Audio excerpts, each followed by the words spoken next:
অন্য পক্ষে কোনো মামলা নেওয়া হয় নাই। এই পক্ষে মামলা নেওয়া হয়েছিল, সেই পক্ষে মামলা আসামি করা হলো, আসামি করা হয়েছিল তারা অপর পক্ষের শীর্ষ মুরব্বী। আপনারা জানেন এই শীর্ষ মুরব্বীরা স্ব স্থানে সম্মানিত ব্যক্তি। অ্যাকচুয়াল ওই ধরনের কোনো অনাকাঙ্ক্ষিত ঘটনার সাথে ওনারা কখনোই জড়িত ছিল না। তারপরেও যেহেতু মামলা ওনাদের বিরুদ্ধে রয়েছে, ওনারা মহামান্য হাইকোর্টে এসেছেন জামিনের জন্য। জামিন ওনাদেরকে মহামান্য high court 3 submission of police report করিতে জামিন দিয়েছিলেন।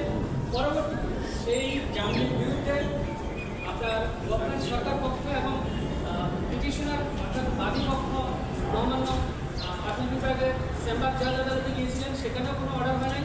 পরবর্তীতে এই ফুল কোর্ট হিয়ারিংয়ের জন্য আজকে ছিলেন, ইতিপূর্বে ছিলেন, যেহেতু বিশ্ব ইজতেমার সামনে ছিলেন, বিশ্ব ইজতেমার পরে ওটাকে এক্সটেন্ডেড করা হয়েছিল, অর্থাৎ স্ট্যান্ড ওভার রাখা হয়েছিল।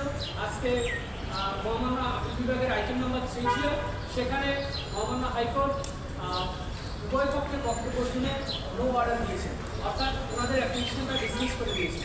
অর্থাৎ তবলিগের যে শীর্ষ মুরব্বীদের যে জামিন, এই জামিনটা বহাল রেখেছে মহামান্য আপিল বিভাগ।